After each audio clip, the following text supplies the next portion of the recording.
Excellencies, distinguished guests, ladies and gentlemen, good morning, afternoon, or evening, in whichever time zone you may be. Welcome to the final webinar on partnerships within the energy sector, specifically that of renewable energy sources as well as water conservation. During today's webinar, we shall be looking at the challenges and opportunities faced by and presented to small island developing states, in a sustainable fashion, of course. This webinar is co-organized by the co-chairs of the UN Steering Committee on Partnership for SIDS in collaboration with the UN Department of Economic and Social Affairs, as well as the UN Office of the High Representative for the Least Developed Countries, Landlocked Developing Countries, and Small Island Developing States. My name is Gabriella Cassola, and on behalf of the Small State Center of Excellence and the 3CL Foundation, I welcome you to this first segment. For the smooth running of this event, may I kindly request all participants to keep your microphones muted and to unmute yourselves only when given the floor. Participants are encouraged to submit any questions or remarks via the Q&A function at the bottom of your screens or via the actual chat function itself. We look forward to receiving questions and comments which we hope and will seek to address during the panel discussion. I would like to start off this meeting by inviting Her Excellency, Ambassador Vanessa Fraser, Permanent Representative of Malta, to make her opening comments. Ambassador Fraser, the floor is yours. Thank you very much. Good morning, Excellencies, dear colleagues, ladies and gentlemen. It is a pleasure and a privilege for me to welcome you to this webinar, focusing on partnerships for small island developing states within the fields of renewable energy sources and water management. Today's event, which is being organized within the framework of the Steering Committee on Partnerships for SIDS, which Malta is co-chairing for the second year running with Antigua and Barbuda, and forms part of the webinar series aiming at identifying, discussing, and addressing the most pressing and often shared challenges and issues which face SIDS in the context of their own characteristics and realities. This also in the light of global developments over which they have no or limited control, such as climate change, with the ultimate objective being the ideation and further promotion of meaningful and effective partnerships that enable and facilitate SIDS in the fulfillment of the Sustainable Development Goals and the aims and objectives of the Samoa Pathway. In this respect, today's webinar addresses a very timely and relevant theme. The report delivered last August by the UN's Intergovernmental Panel on Climate Change was very clear on the negative impact human activity is having on our planet's climate, with phenomena such as heat waves, droughts, and floodings set to increase and having a devastating impact on our world. UN Secretary General Antonio Guterres referred to the report as a code red for humanity. The reliance on non-renewable sources of energy, as well as water shortages, also due to rising sea levels, are impacting SIDS sustainable development. The use of renewable energy sources and improved water management are therefore crucial for the ongoing sustainable socio-economic development of SIDS. The implementation of the policies required to attain this requires extensive international cooperation, including through the formation and the sustainment of partnerships which involve the participation of private and public sectors, international partners, as well as different states, hence this webinar. As co-chair of the Steering Committee, I am looking forward to today's discussions, which I am convinced will be useful in sharing experiences, highlighting common challenges, and identifying potential partnerships which may be put in place to successfully address these challenges. I would like to thank all those entities and partners who assisted in the organization of this webinar, including the Ministry of Foreign and European Affairs in Malta, the Commonwealth Small States Center of Excellence, the Commonwealth Centre for Connected Learning Foundation, DESA, OHRLS, LLS, and our partner, co-chair, Antigua and Barbuda. I would also like to thank the distinguished panelists and participants for their contributions. Thank you.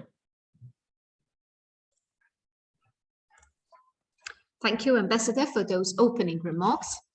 We now have a video message from Mr. Courtney Rattray, High Representative for the Least Developed Countries, Landlocked Developing Countries, and Small Island Developing States, who, due to other commitments, could not be with us in person today.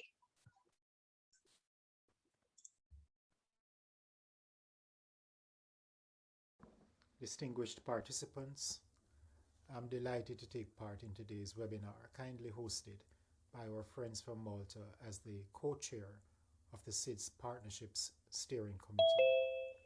With just days to go before the COP26 meeting in Glasgow, the timing of today's discussion could not be any better.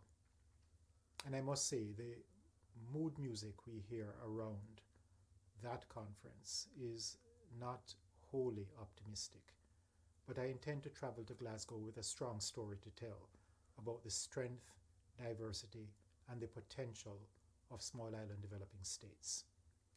I will also emphasize the duty that rests with the rest of the world to start acting in the interests of these countries. SIDS contribute less than 1% of global carbon emissions, and yet they feel the impacts first and most acutely. At least the citizens of Atlantis could blame the wrathful gods for the loss of their city to the sea. For many endangered islands, however, their losses of reefs, lands, and fishing grounds can only be explained by a carelessness and supreme lack of urgency from the world's biggest polluters.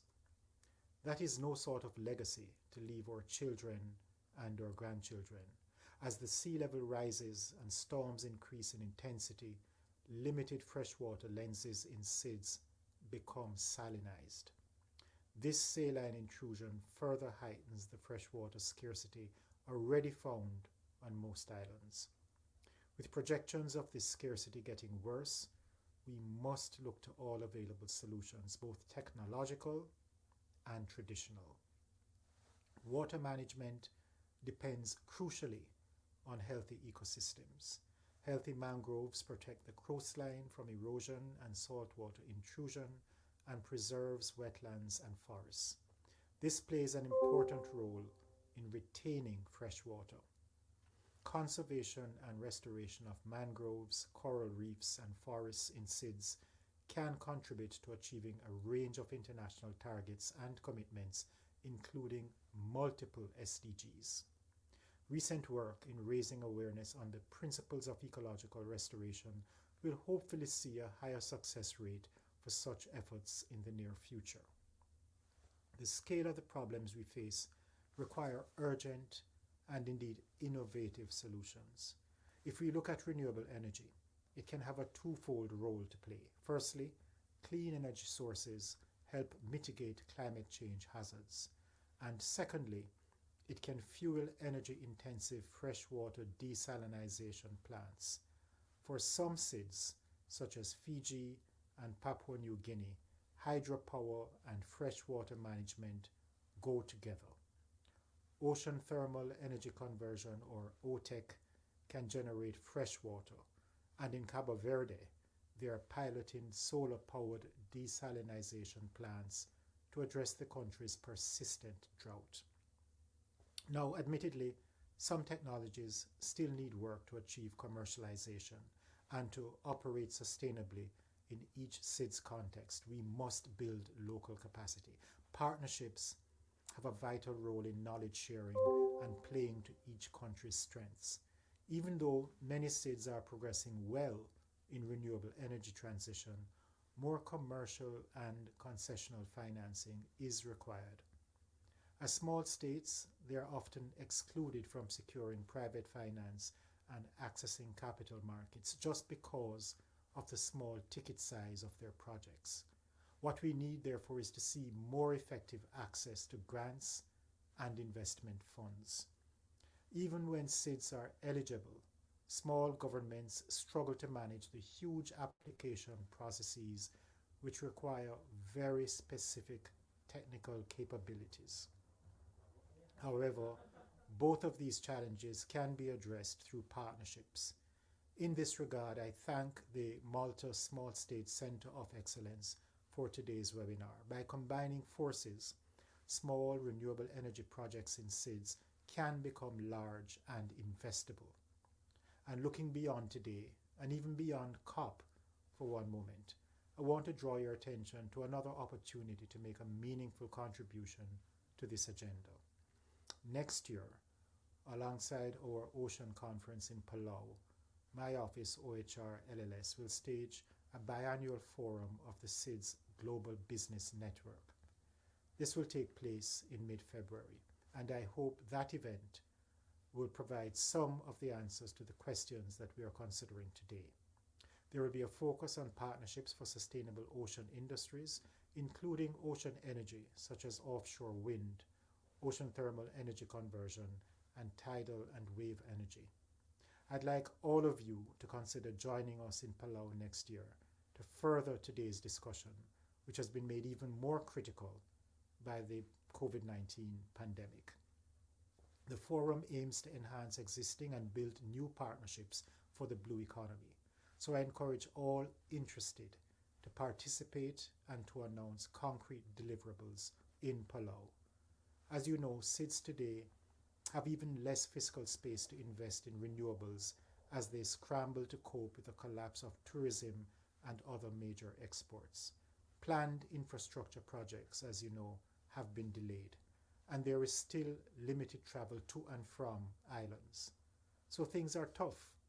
But as I said at the outset, I'll be traveling to COP with a hopeful message, armed as much as possible with solutions, not just a list of grievances. And today's webinar and the engagement of everyone here today tells me that I'm right to be hopeful. Thank you so much for your attention.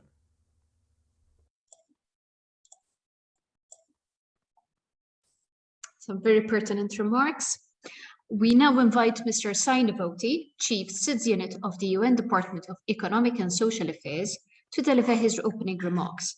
These remarks are being delivered on behalf of Mr. Alexander Treplikov, Officer in Charge, Division for the SDGs within UN DESA, who unfortunately couldn't join us. Over to you, Mr. Navoti. Thank you kindly, Gabriella. Yes, indeed, this statement is being delivered on behalf of the Department of Economic and Social Affairs of the United Nations, and it is indeed my honor to be doing so on behalf of Mr. Treplikov, who have regrettably expressed his apology for not being able to be here in person and to participate in this event. Distinguished co-chairs, excellencies, panelists, dear colleagues, ladies and gentlemen. Today's event is organized under the auspices, of course, of the United Nations SIDS Partnership Framework. And it is indeed an integral part of the steering committee's approved work program for 2021. And we would like to thank the co-chairs for their consistent and dedicated leadership in steering this initiative forward, and particularly the permanent mission of Malta, as this is indeed a continuation of the rich discussions that we have had earlier this year, and of course, a continuation from those that we had last year. I commend the choice of today's topic, partnership for SIDS, renewable energy sources, and water management. Now, we should not underestimate the importance of the sustainable renewable energy in advancing the sustainable development of small island developing states. We all recall that the Samoa pathway, which recognized that dependence on imported fuels, fossil fuels, has been a major source of economic vulnerability and a key challenge for small island developing states for many decades. The Samoa pathway underscored the development of sustainable energy, including enhanced accessibility to modern energy services, energy efficiency, and use of economically viable and environmentally sound technology as a priority action area for enabling the sustainable development of small island developing states. The reality is that the concerns raised in the Samoa pathway and the ask of SIDS and of the international community to focus attention, cooperation, and partnership to promote energy efficiency and to foster sustainable energy system based on all energy sources, in particular renewable energy sources, in SIDS such as wind, sustainable biomass, solar, hydroelectric, biofuels, and geothermal energy are all as relevant today as they were during the drafting of the Samoa Pathway in 2014, if not more so. I'm very pleased to see the focus of this webinar on finding solutions to water management issues. It is well known that SIDS are at the forefront of climate change, as we just heard from the Under-Secretary General and High Representative. Particularly severe and perhaps not well known consequences is with regard to the freshwater resources.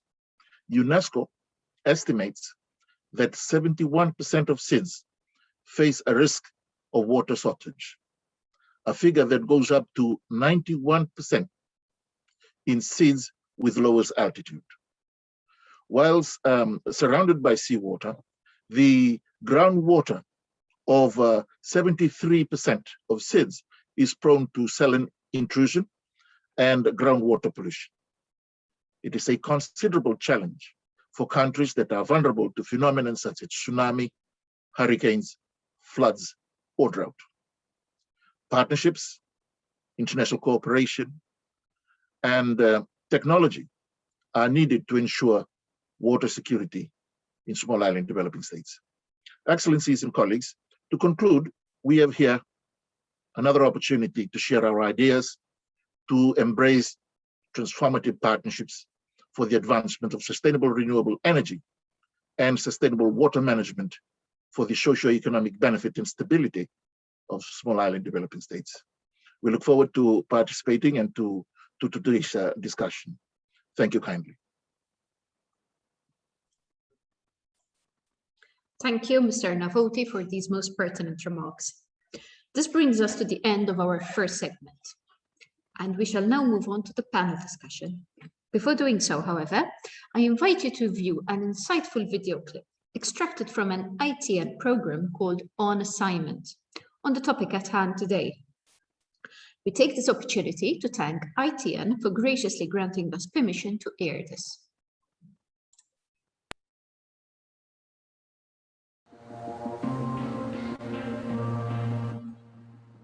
For an island nation surrounded by the Mediterranean, it's hard to believe Malta's most pressing concern is lack of water. But go inland and Malta's climate struggle is marked out on the earth. What was once viable farmland is becoming arid. A desert is creeping across Malta. The EU's smallest country has one of its biggest climate-related problems.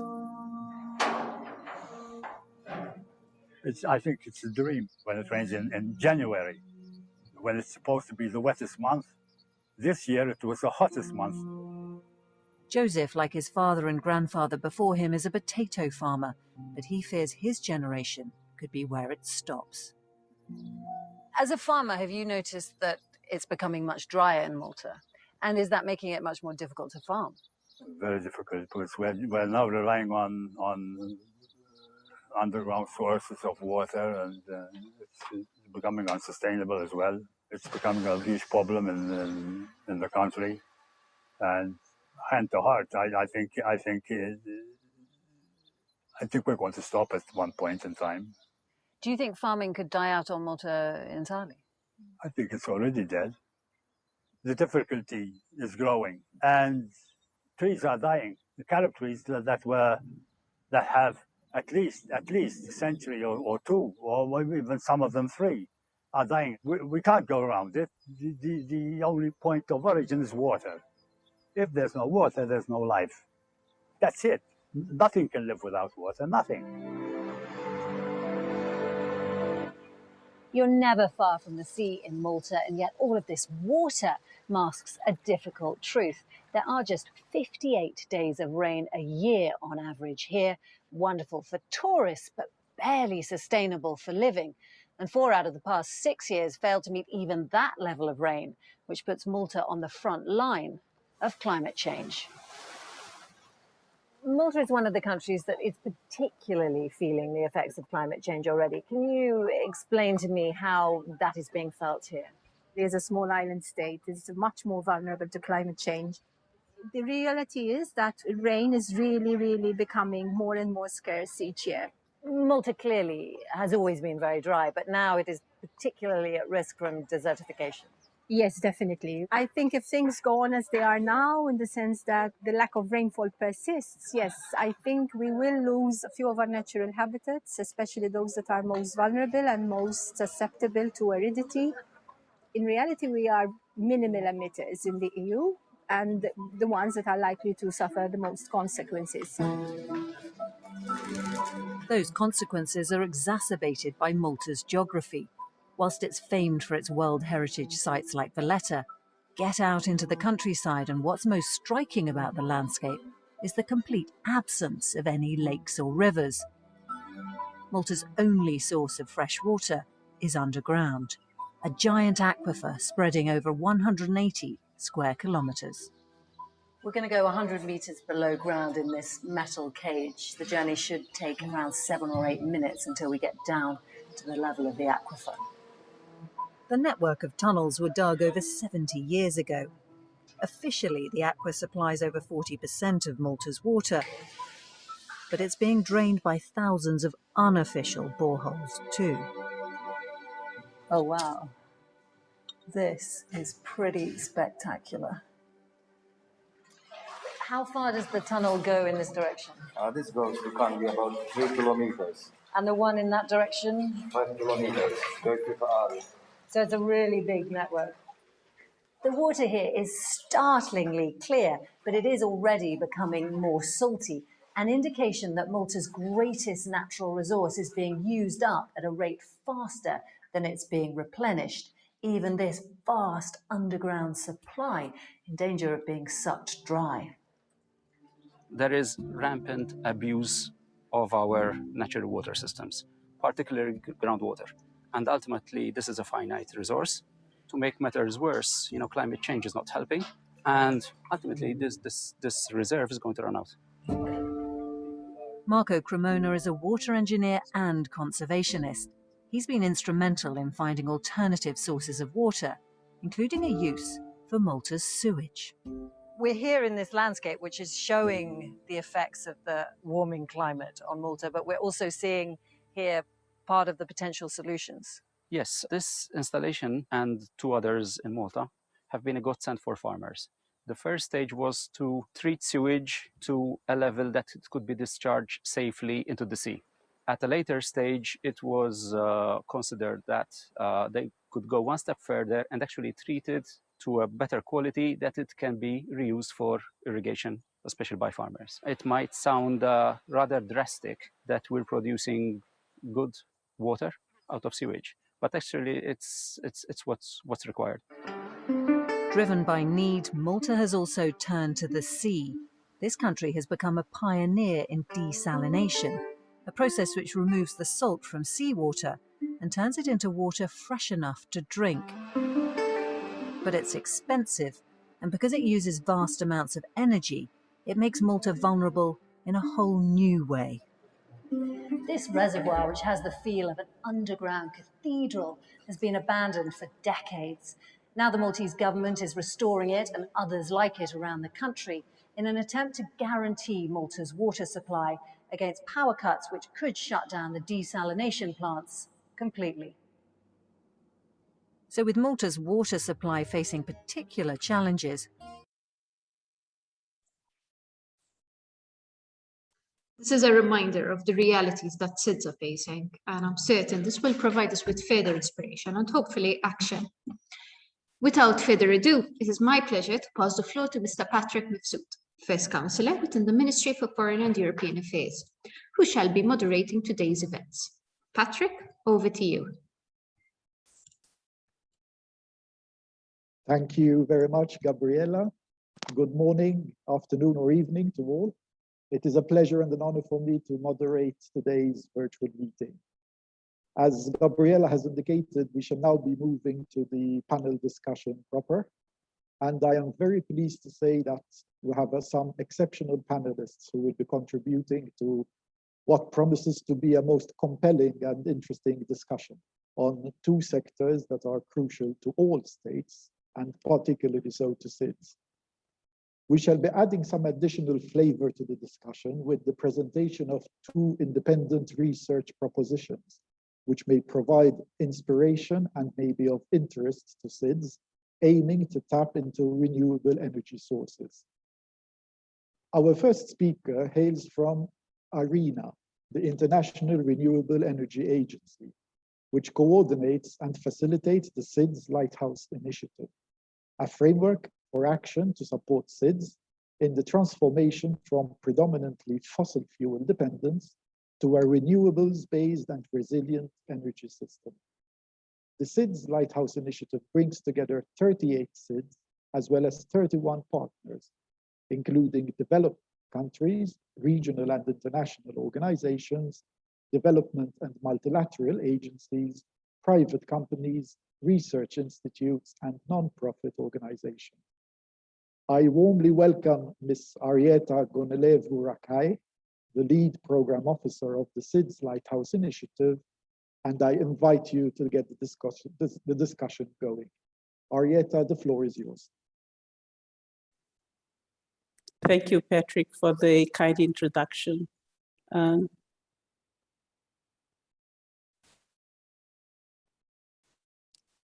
Can I have the presentation shown on the full view?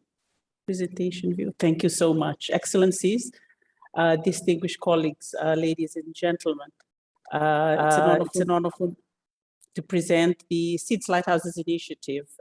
This is a response to the call for action by SIDS leaders under the SAMO pathway to support SIDS in their energy transformation and climate action efforts. Next slide, please. A very short overview about this initiative. It includes 38 small island developing states and 31 partners, as Patrick has already alluded to. The partnership, the initiative addresses all elements of energy transition, such as capacity building, the various analytical work, access to finance, project facilitation support, data and statistics, as well as knowledge sharing of best practices and lessons learned. The initiative also operationalizes two of the AO's-led initiatives.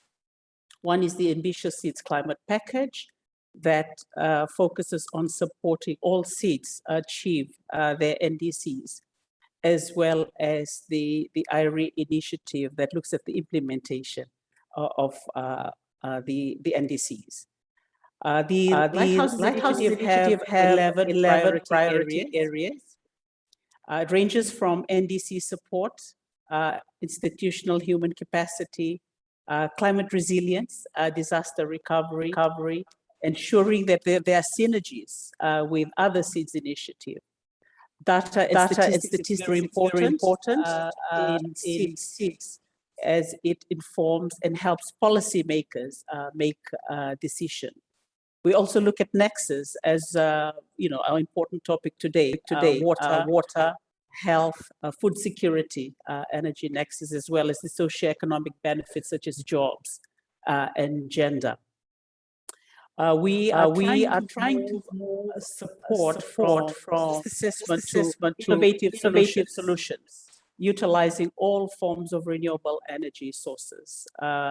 The SIDS are endowed with lots of renewable energy resources, but there is still constrained by capacity and finance that limits ocean development or geothermal energy development. This initiative has a target. Initially, it had a target of 5 gigawatt, but this has been achieved, and now under the the Energy Compact in partnership with EOSIS, we recently set a new target of 10 gigawatt by 2030. Next slide, please.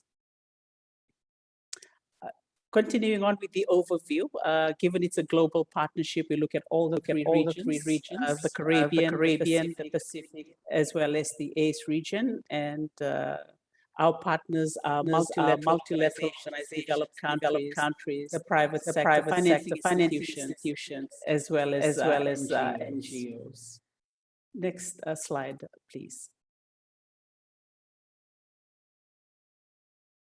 I wanted to provide an overview with the installed capacity for all SIDS by the end of 2020, just to show how, in spite of the COVID situation, in spite of the ongoing challenges that SIDS are well known for the unique circumstances, it continues to increase. So even the target that was set for 2023, the 5 gigawatt, was surpassed in 2020, and we are now sitting at 5.94 gigawatt. Whilst hydropower continues to be constant, there is a major increase in the uptake of solar and wind, as well as bioenergy.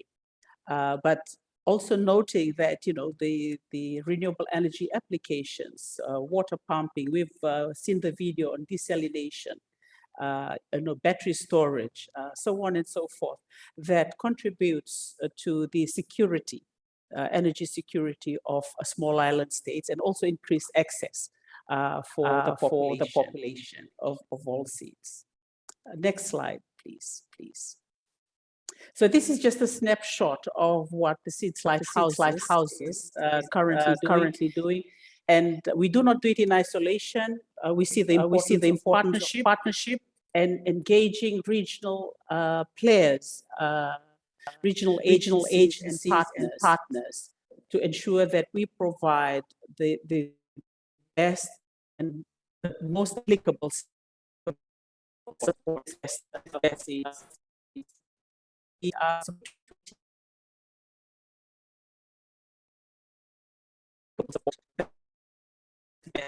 SIDS, NDC enhancement and implementation. NDCs support the implementation of in Papua New Guinea. We are helping them with data and statistics in how they collate, they analyze their data.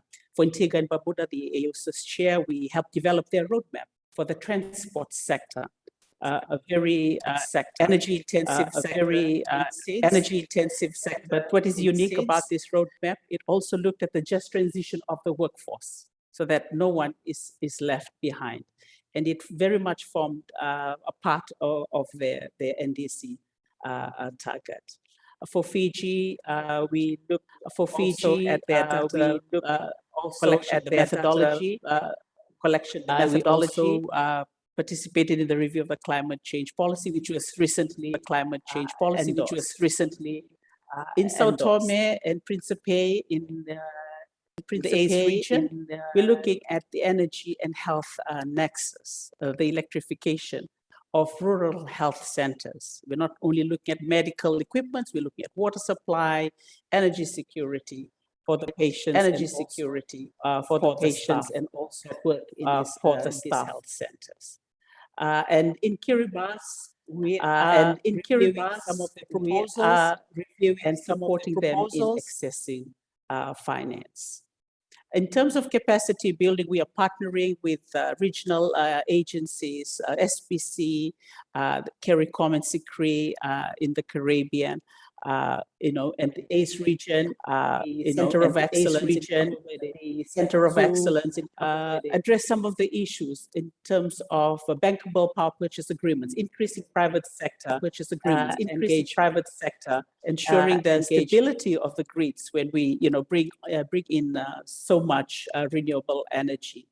Ocean energy is something we're starting to look at in collaboration with SIDS. We also have decentralized a bit. We have Irena Pacific Focal Point sitting in SPC, and we are in the process of recruiting. One for the Caribbean as well. We see the importance of being present. Whilst we collaborate with partners and supporting SIDS on the ground. We see the importance of dialogue such as this.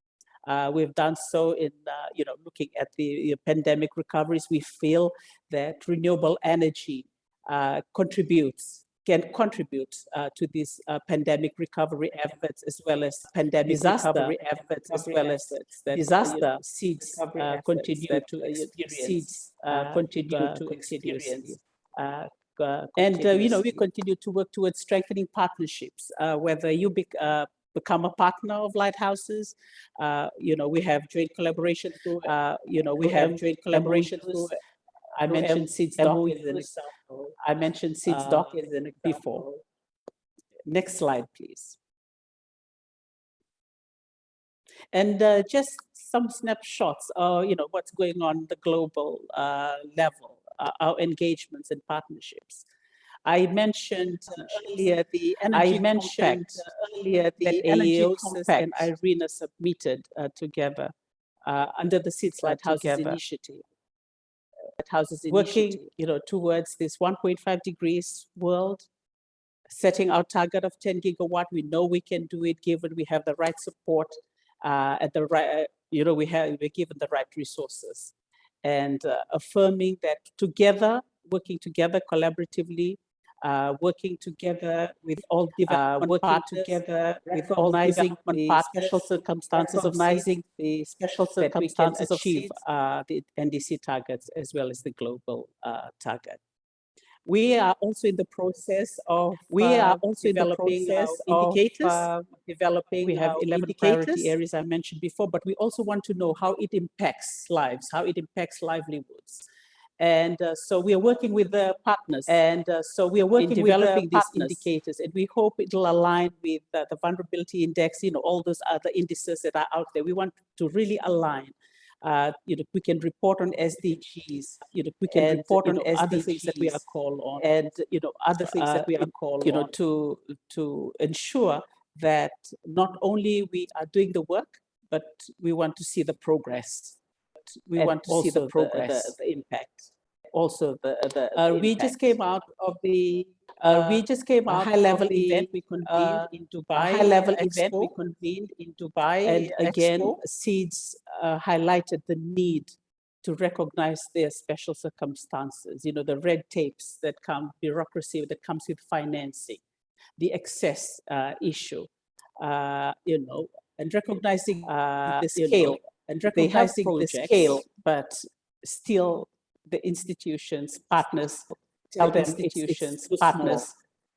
it's so we need to change the narrative. We need to do something about it. So we believe we need to do something about it. So we believe collaborations and continued dialogue,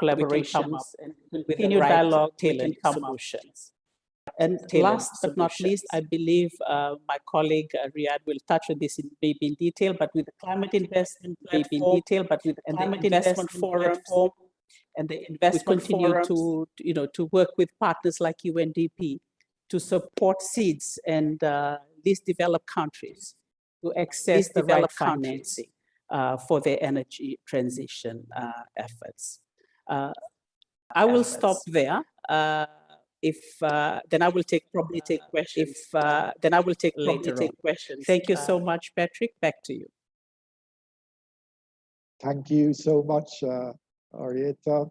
It's been a most interesting and informative presentation. I'm sure that there will be a number of questions and reflections on the Lighthouse Initiative, which we will address later on in this discussion. As I mentioned in my introduction, during the course of this webinar, we shall be having presentations of two independent research propositions in the field of renewable energy sources. The first relates to the Solaqua Solar Research Lab project, which is based on floating offshore solar panel structures. Presenting this project is Professor Luciano Molestano, Director of the Institute for Sustainable Energy and Group Leader of the Solacqua project. For the sake of clarity and to avoid any misunderstandings, allow me to clarify to all participants that the inclusion of these research projects within today's webinar is intended solely for information and inspiration purposes, and must not be construed in any way as an official endorsement of these projects by the steering committee. So welcome to the discussion, Luciano. We are most interested to learn about your research project, the technology of which I understand has just very recently been patented. You have the floor. Thank you. Thank you. I'm still not seeing the presentation. Okay. So Excellencies, ladies and gentlemen, thanks for the invitation. As Patrick said, we'll be speaking about offshore floating solar systems, and particularly our project. That's our website, offshoresolar.org. Next, please. So why, where, who, when, and how? Next, please. Obviously, we know about solar farms. Solar panels have been around quite a long time. However, only in the last 16, 17 years, were we able to launch in a big way around the world. Sorry, they do require a lot of area. So 100 megawatt solar farm needs something like a square kilometer, which is of course very difficult and sometimes expensive. So it's easy solution. It's an easy solution for large countries, but a much bigger problem for smaller countries and islands. Next, please. Excuse me, Luciano, if I may interrupt you a little bit. There seems to be a strong echo from your side.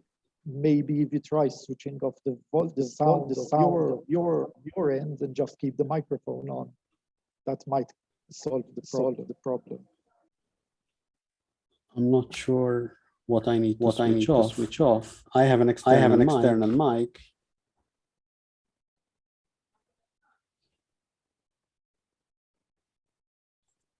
But there was an echo even in the previous presentation. Yes. I suspect it's the volume from your computer that you need to switch off. And just leave your microphone on. Okay, I'm trying that. Okay, so these are some of the largest. It doesn't seem to work. These are some of the largest solar farms around the world. Most of them, as we can see, are in India, China, Africa, places which have lots of land, and of course lots of people, lots of demand. United States. Next, please.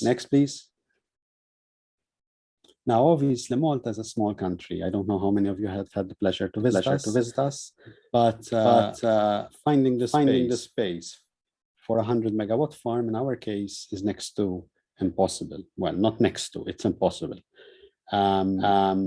We have a few 5 megawatt farms or 1 megawatt farms that size, and we've done actually quite well as a country, given that our area is only 316 square kilometers. We've managed to install over 180 megawatt peak, which is no small feat.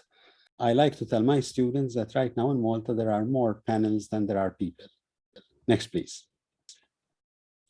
Now, a floating solar system is not that different from a regular solar system. So you have panels, connections, inverters, and then you connect to the grid. The only major difference is that you have a floating platform and anchoring. Next, please.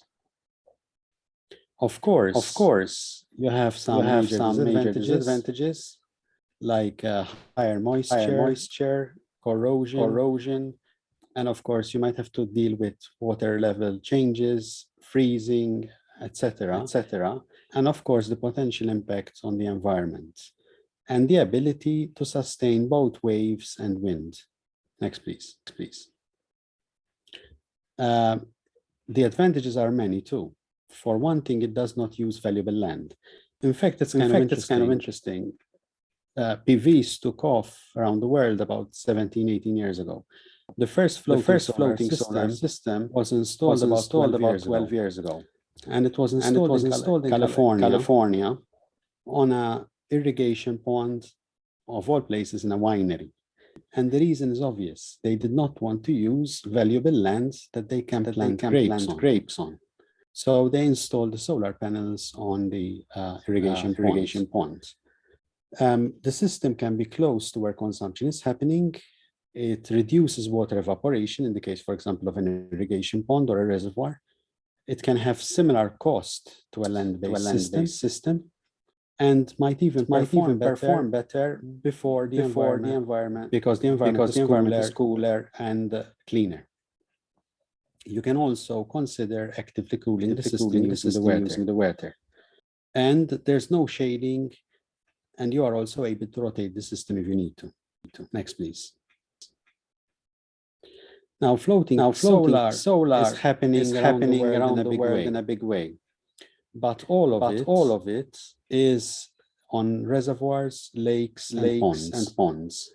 So right now, there's a forecast that by 2025, there will be $2.7 billion US worth of systems installed. A lot of it, like we said, is in China, US, Asia, etc. However, Malta does not have any of these ponds, reservoirs, or lakes.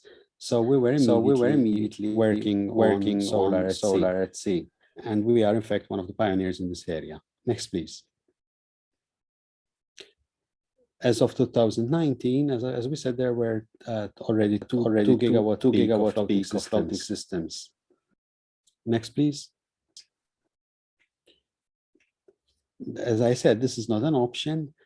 So for us, a farm that's of that size is something that we can only dream of. However, if you look at the map of Malta down here, these yellow squares represent the area that would be needed for a 20 megawatt farm. And as you can see, it's very easy to put several of them if you need to. So once we considered offshore, of course, the possibilities become almost endless. And the system could be placed strategically close to where the maximum consumption is happening. So not only can you put it at sea, but you can put it at sea in a place close to where you need it. Next, please. Just for comparison, one of those farms I showed you, the Tangier Desert Solar Park in China, this is roughly the size of the park. And this is Malta. So it's actually bigger than our sister island of Gozo. Of course, it's not possible in small countries to consider these types of solar farms on land. Next, please. Now, we conceived this project. We were thinking of the Mediterranean, because obviously we're at the center of it. And the Mediterranean itself will soon have 500 million people living on its shores. So of course, there's a huge opportunity to generate energy where people are. Next, please. However, this really works not just in island states and in land-constrained places, but it also works for large cities. Because a large city has the same problem. Very little land close to where the consumption is happening. So if you think, for example, New York, Istanbul, Shanghai, you cannot imagine building a very large solar farm within city limits. So what they do is they build large solar farms very far from the city. And if you have to bring in the power, for example, from 100 kilometers away, that's obviously a big disadvantage. Whereas if you place it at sea, you can place it literally within a kilometer of where the consumption is happening. These yellow squares in this case would actually represent a 100 megawatt farm. Next, please. And we do permanently moored structures in other places. We do fish farms, floating docks, floating airports, floating tankers, tankers, oil rigs, and now more recently floating wind farms. So why not floating solar? Next, please. And it all boils down to cost. Now we've started working on this. Now for clarity's sake, we're a university, so it was a research project. But we've been working at this now for about 10 years. And it's getting to the point where it's getting close to commercialization. So first we aimed to prove the economical and technological viability. Then we developed the design and validated it through modeling. And the most recent project, we actually built scale models and tested it in wave tanks. And also worked on maximizing the power output. Next, please. As of 2019, as we said, there are already 2 gigawatts of floating solar. Next, please.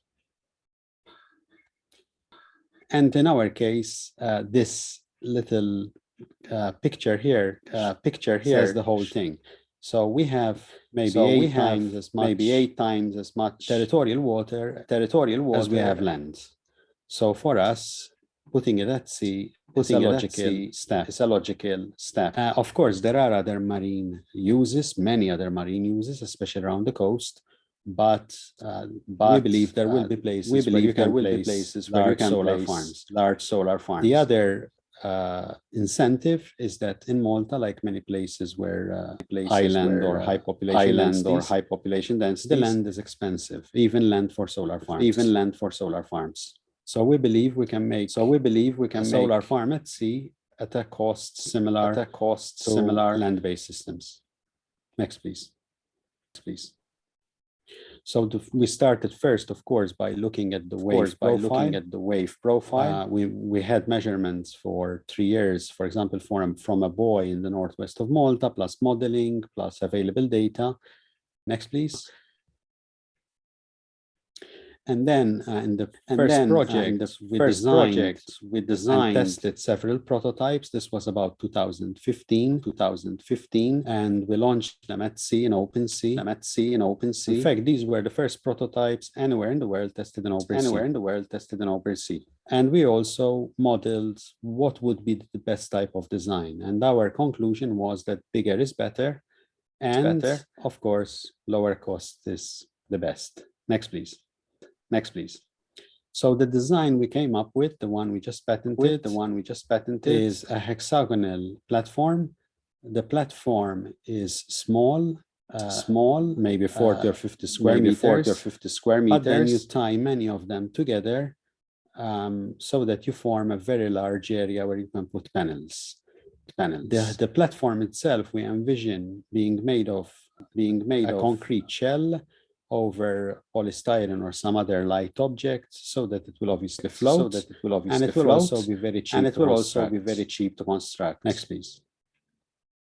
So it will look something like that. So you'll have several platforms next to each other, and you can form an area as large as you need to. When you have many of these platforms, the mooring, of course, become much simpler because you don't need to moor every single one. They will be tied together. And the beauty of a modular system, besides the modeling that showed that it behaves very well in the large waves, the largest Mediterranean waves, by the way, go up to about 5 or 6 meters. But we can design it even more robust for even bigger waves. Next, please. So that's, for example, some of the modeling. Next, please. And the next step was in Solaco 2.1, which we just closed, was to actually build scale models. Now, the University of Malta has a small wave tank, which is 1 meter deep. We are building another one at the university, but it's not ready yet. We were going to use Central Nantes in France, which is 5 meter deep, but it was obviously complicated because we had to do transportation, traveling, etc. And we ended up thinking out of the box. In Malta, we have a film studio, a very good film studio, and they have this wonderful, very large water tank, which they use for movies, and it's 2 meters deep. So we decided that if we can calibrate the wave generators they have there, we might be able to use it, and that's what we ended up doing. Next, please. So anyway, this is just some technical information. Next, please. So we built models. The models were 1 to 50 scale and 1.5 scales for the university tank and for the film studios tank.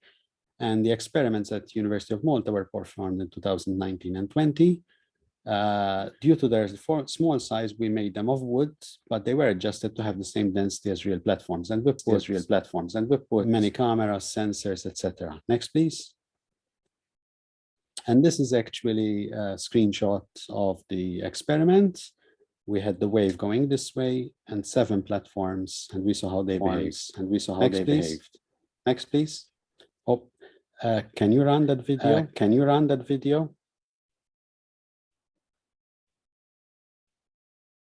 And you just press play there.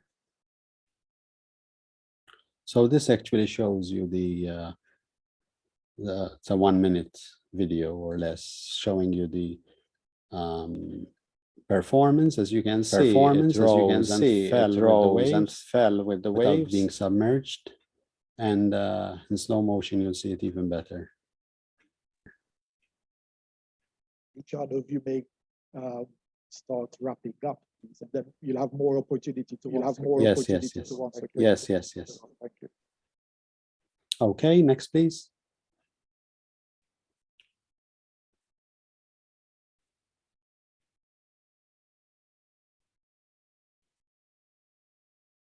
Next slide. Yes, thank you. So this is about the film studios. Next, please. And this is us working, and that's the actual tank. Next, please. And that's the wave generator. Of course, due to COVID, everything was delayed by about a year. Next, please. And that's the model. The model itself, which looked like the other one, except it was bigger. And this one, it was actually made of concrete and Jablo. Next, please. And that's us working with the model, and the wave generator, And as I said, it never tilted, for example, more than 7 degrees. Please. As I said, this can be adapted to any area, large coastal city, and even bigger waves. Next, please. The next step, which we are planning right now, is to do a full-size minimum of 7 platforms in the ocean. We are working several avenues. In fact, one of them might involve launching in an area which is not Malta, and in fact quite far from Malta, and close to one of the regions that we're talking about today. So I cannot say more today. We have several interest parties in developing this technology. Next, please. Just for completeness sake, we're not the only ones working on floating offshore solar. There are several others, and each one has its own niche or peculiarity, and there will possibly be more than one technology that succeeds, and for different uses. So these are some of them out there. Next, please. So that's it. That's my email. And if anybody is interested in knowing more or in collaborating, please do get in touch. Thank you. Thank you very much, Luciano, for this presentation. I apologize for the recurrent echo issues. Hopefully they will be sorted out very soon. I'm certain that this presentation has been very much interest to participants, and I augur you every success in your endeavors. You are welcome, of course, to remain online in case any participants would have any questions or comments to address to you later on in the discussion. This brings us to our next panelist, who is Manuel Sapiano, Chief Executive Officer of the Energy and Water Agency within Malta's Ministry for Energy, Enterprise and Sustainable Development.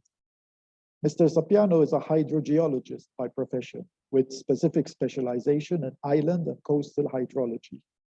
In his role of CEO of Malta's Energy and Water Agency, he coordinates a team of experts with responsibilities for the formulation, evaluation, monitoring, and implementation of national policies concerning the use of energy and water in a sustainable manner, and the formulation of plans to meet national and EU energy and water resources management targets. Manuel shall be focusing on the water management side of today's discussion mainly, and shall be presenting Malta's realities and challenges related to water management, an introduction of which we have had in our introductory feature, and with which I am sure that many SIDS will surely empathize. Over to you, Manuel. Thank you, Patrick.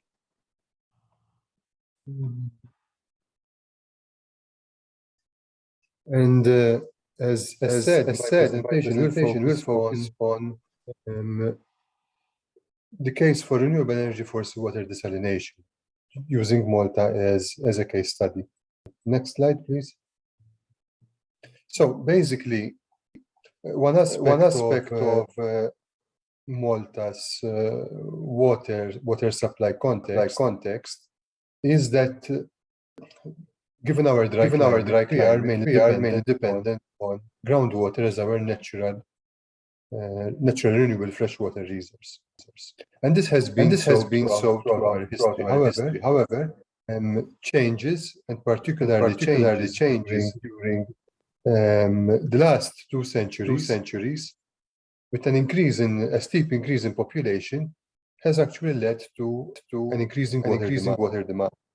And going back to the 1960s, it was already evident that groundwater could not be the cause of deterioration in quality, particularly for urban water supplies, for drinking water supplies. And in the 60s, we find our first investment in seawater desalination, multi-stage flash distillation.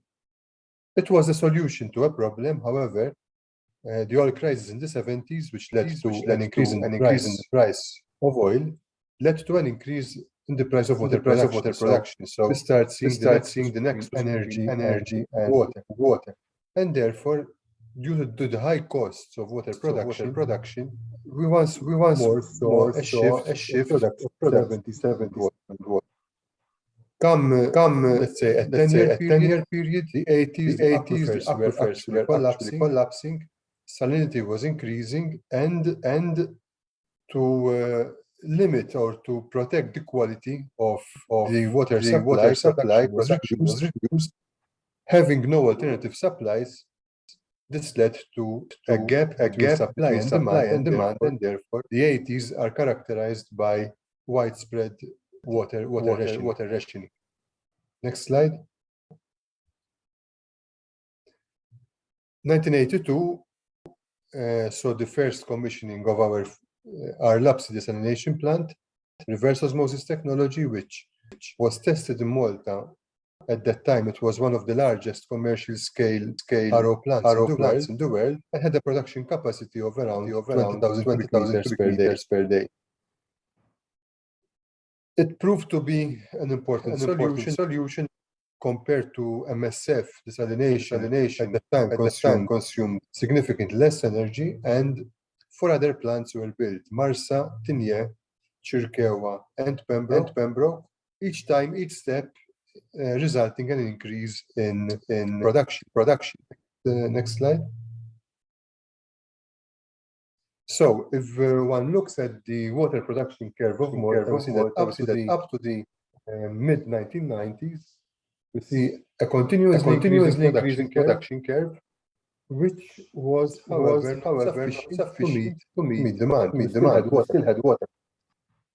And by 1995, we had reached a production of 52 million cubic meters per year. To put it in perspective, population actually a production of 350 liters per day. Massive, and it also reflected on the energy needs of water production, which at that time were around 12% of the demand. And if you look at an energy budget at that time, most energy consuming households was actually water supply. Now, why was this happening? Why was production increasing and demand not being met? Basically because of leakages. The water cuts resulted in a deterioration in the distribution network, and whenever water was gone and then put back in the network, there's a hammer effect which breaks the network open. And by 1995, leakage levels were estimated to have reached 60% of the total water supplied. That means that we were losing around 25 million cubic meters of water each year through network leakages. Next slide, please. Therefore, it was clear that the solution was not sustainable. We couldn't keep increasing supplies while not addressing demand, and therefore,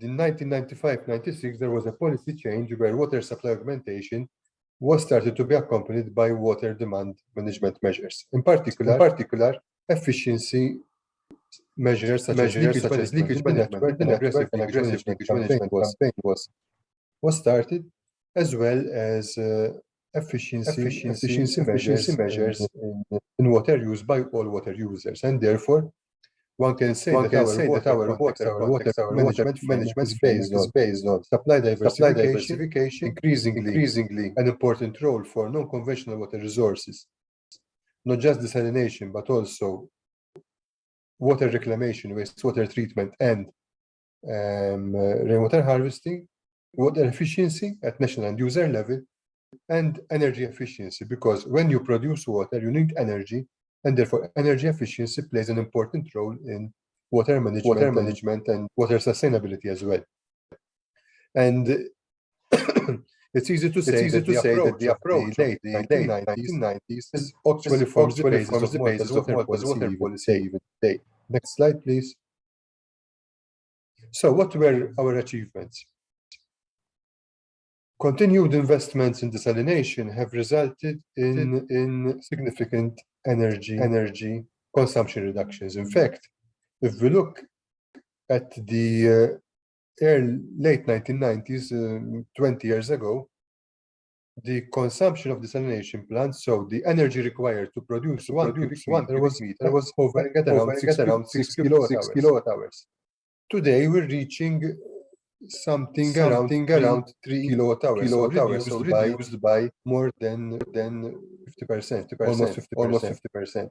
And this is due to new technology, new membranes, but also energy recovery in the process itself, whereas the brine reject is used to push seawater into the network, into the membranes once more, and also management systems to ensure that the best membranes, the best systems are actually being used whenever the plant is not being used at capacity. Therefore, there's been a lot of investments in energy efficiency, which makes sense because more than 70% of the cost of desalinated water come due to electricity costs, and therefore there's a margin where improvements can be made. Next slide, please. Now, with these improvements and also with water demand management, the energy required to provide water services has been reduced from 12% in 1995 to 6% in 2020 of the total energy demand. So a massive reduction from the point of view of the impact of what the water sector on the water supply sector on the total energy demand of the country. One can say that energy demand has increased, and therefore we're dividing always by a bigger number. Yes, granted, but also there's been savings on the upper side of the equation, whereas the energy demand has decreased. And also, let's keep in mind that 12% referred only to water production.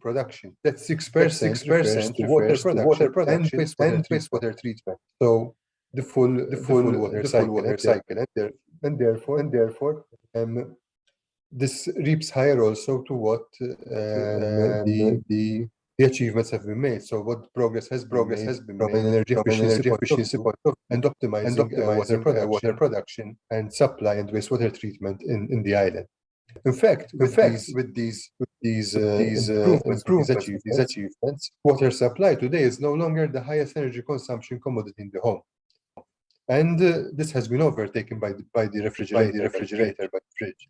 And this shows that there's a shift when it comes to how the process is. Next slide. So what is our strategy? Well, let's talk about desalination. Can we envisage green desalination? Can we envisage desalination plants which are fully powered by renewable energy? I would say definitely this would address a major critical point to water desalination, which one of the critique of this technology is the energy supply related emissions. So it's environmental footprint. Also, water production could also be less vulnerable to the variability in energy prices. So therefore, there's a lot of benefits to it. But next slide. I would say there's two ways of tackling the problem and tackling the challenge, which actually could be an increasing share of desalination of renewable energy into the grid, or generating RES to supply direct desalination. So both options are doable, and there's no solution which is better than the other. The solution will always need to be fitted to the local conditions. So the level of grid coverage, the geomorphological characteristics, the bathymetry, and the presence of protected and sensitive areas. Let's look at this for Malta. So what is the case in Malta? Next slide, please. So energy demand for Malta's 3 desalination plants amounted to approximately 95 gigawatt hours 2020. Now, 10.5% of our energy in the grid comes from renewable energy, and therefore 10.5% of the energy used for desalination was automatically coming from RES. Should we go to direct RES, say from photovoltaics, from land-based photovoltaics, for desalination, that would require a solar farm with an area of around 630,000 square meters. To put it in perspective, an area equivalent of 1 to 5 football pitches. A bit difficult considering the constraint in size of a small island. And therefore, next slide. Important to consider once more the characteristics. If we look at our desalination plants, they're located in protected area. That's Pembroke desalination within what has been declared as a Natura 2000 site, natural Garrigue. No one can imagine an immediate solar farm on the Garrigue area. There's also constraints for offshore wind due to the limit. Let's say there's limitations because of unfavorable bathymetric conditions, or nearshore winds because of bird migratory routes. And therefore, under Malta's conditions, we usually see as a supply to the grid solution approach, so increasing the share of renewables in the grid as a more feasible solution under Malta's conditions.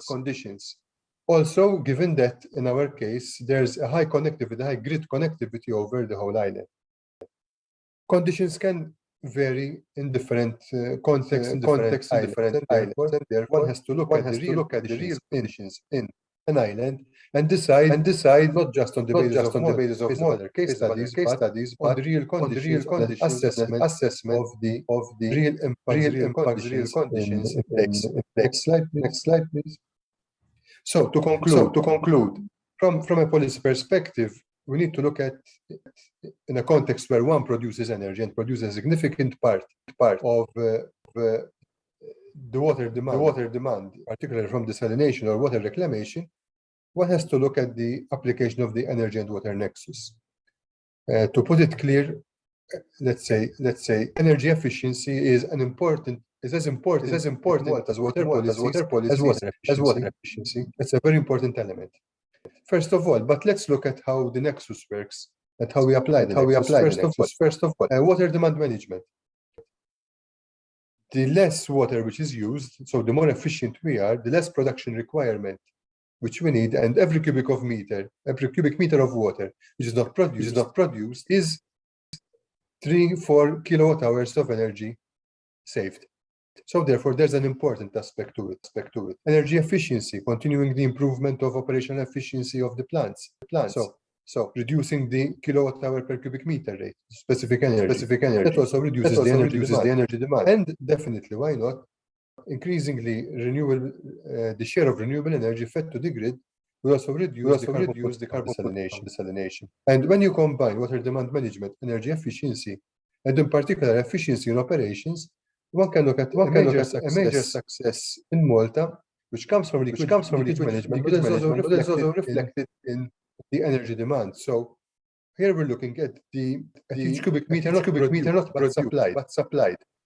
So looking at our leakage index, it has been reduced from a leakage index of 20, so an ILI of 20, to around 1.9. Compounded with energy efficiency, we have also managed to reduce our specific energy for desalination from over 7 to now around 4, includes distribution. And it's important. Next slide, please. To look at this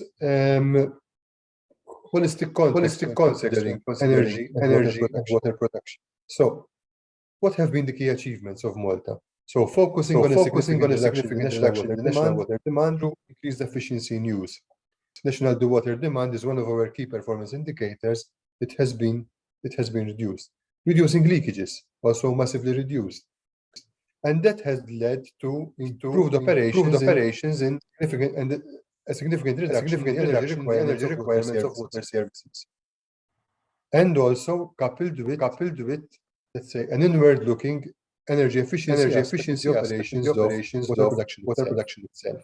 And therefore, once more, the importance of considering water management from a broad perspective and considering the different parts, different sources, different techniques, different practices which make up water management in a holistic context. I would say next slide to conclude that this is Malta's story, and this is a story which we are more than willing to share and discuss with other realities, not just to let's say give our knowledge, but also to learn from other realities, because it's sure that islands have the same challenges, and most of the time we have addressed our challenges in isolation.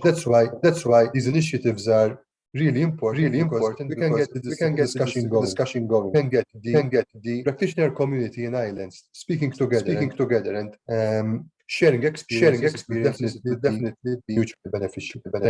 Thank you. Thank you very much, Manuel. This has in fact been a very informative presentation, which I'm sure that has provided much food for thought for other participants. And I'm sure that many other SIDS can empathize and identify themselves with the issues that you have identified. We shall move on to our next speaker now, who shall be presenting another independent research proposition in the field of renewable energy sources. It gives me great pleasure to welcome Peter Bayer among us, who shall be presenting a renewable energy project formulated by Octotec, of which he is the Chief Executive Officer, and which seeks to harness solar, wind, and wave energy in one single platform. The floor is yours, Peter.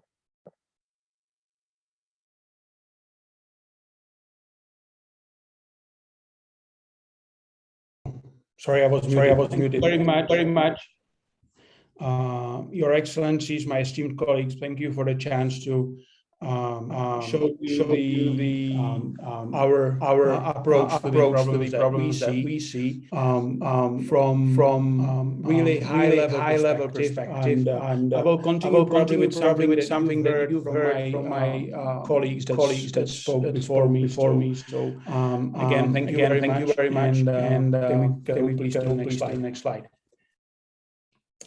So again, I will talk really quickly about the problem, how we see it, the solution, how we see it, the backgrounds, the building blocks, and then most importantly, the way we integrate and the way we partner, because I think that's really at the core of my presentation. Can you go to the next slide? Sorry. So as you all know, the energy cost and access to the energy is the most pressing challenge for SIDS, but not only for SIDS, but everyone. We've heard from Malta, we've heard the same request even in Ireland or in Romania and in other countries. So it's not only SIDS problem, but it's probably the most visible SIDS because of the impact of climate change. The most visible with the smallest island countries. We go to the next slide, please. So the way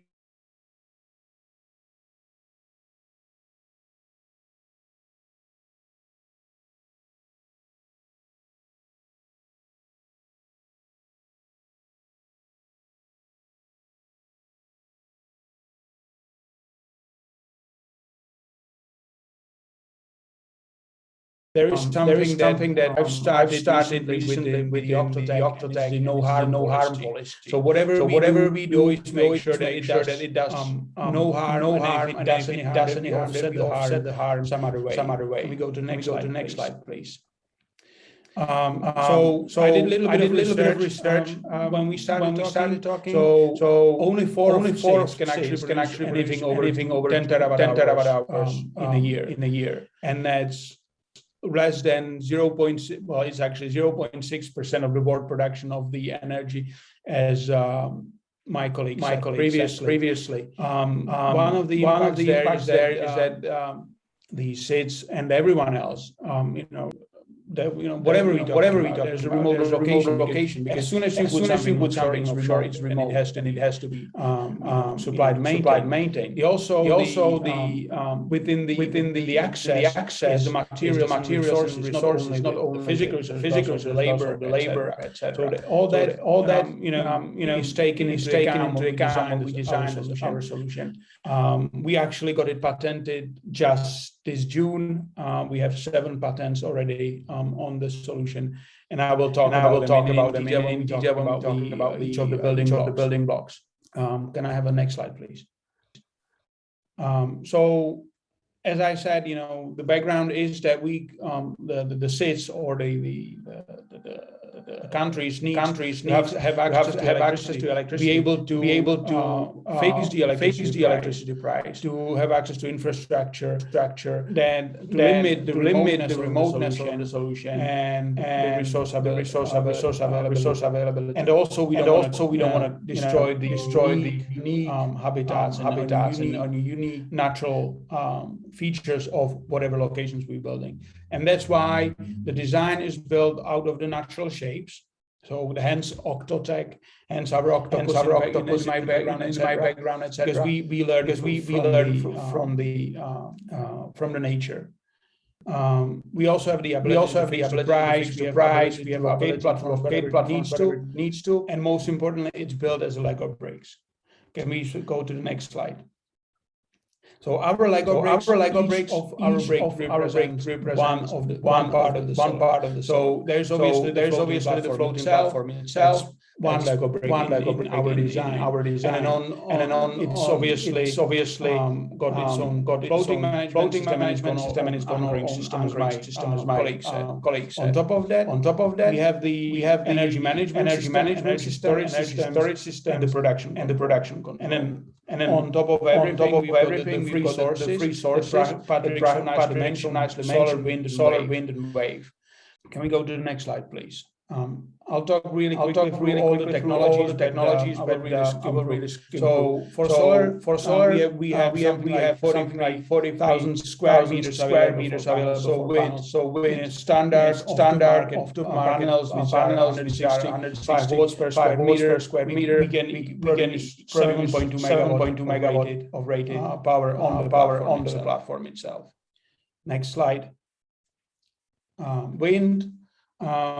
Again, because of the environment, my technical team went from the standard horizontal turbines to the inner vertical turbines that cause less harm. They don't produce the noise that disturbs the birds, for example. They don't disturb the wind flow because the way the frames are constructed. So with those, we calculating 6 megawatt plus the central turbine, which is complete, which has its own separate patent. It's all based on magnetic bearing and basically truck-based turbine. Can we go to the next? Wave, another part of our patented solution. We have linear generators connected through the submerged line to the floats that support the platform, supporting magnetic bearing, and due to its size, we can fit 270 small generators on the platform. Altogether, they bring the power to 54 megawatts, and that's with 2 meter wave height. Although we have already run the simulations with our colleague in Ireland for for 20 meter wave heights as well, just to make sure that we can go with low as well as the high waves. Can we go next? Can we go next, please? All three energies obviously are really unreliable because you don't have sun, you don't have the wind all the time, you don't have the wave performing the way you want all the time. That's why we incorporated systems on board that store the system when there is abundance of the energy. It stores it and supplies it to the grid whenever there is the shortage of energy. So let's say we've got really shady day that got whatsoever, but we still have power from the previous day, so we can supplying grid on the reliable way. Those two power systems we use kinetic energy storage and hydrogen. Again, because of our no harm policy, we went away from the lithium-based batteries because it's really one of the minerals that is really scarce on the planet. Its production produces huge amounts of CO2. So we decided we don't want to have anything to do with that, and we moved away.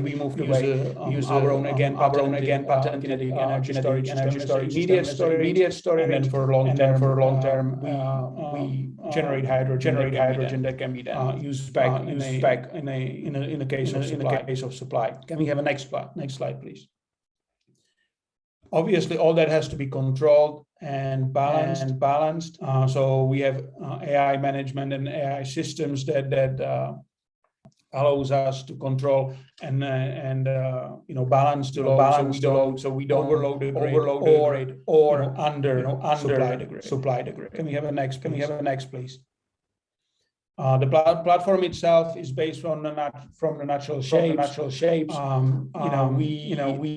We are working with the architect studios who was one of the team that's responsible for the famous natural shape airport in China. So we working with that architecture studio to actually incorporate our technology with natural shapes, so it doesn't really affect locations where it is. Can we go next?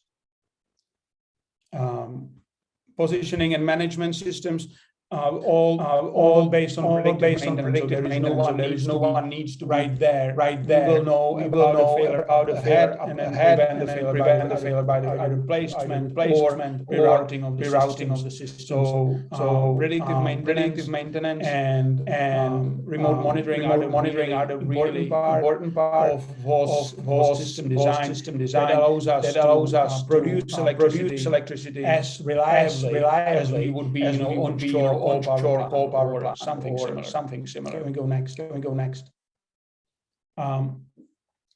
At the core of everything we do is that we ourselves are small islands. The company Octotech itself is a small island. Our team spread across all people in Germany. We've got people in Mexico, in Malta, we've got people in UK, people all around the world working together on this project. It's all of it is thanks to the COVID situation that we had. When we started this project 2 years back, that was beginning of the COVID situation. We in that decision said, well, we're gonna do everything in a partnership, in the cooperative level, so we don't have to be one company in one country, but we work the way as collaborative as we can. Can we go next, please? As I said, our team is all around the world. We've got Injang in China, myself in Malta, Shaista in Germany, Pablo in Mexico, etc. So our team is really complex. We work collaboratively. We know how to work collaboratively. We always with different partners.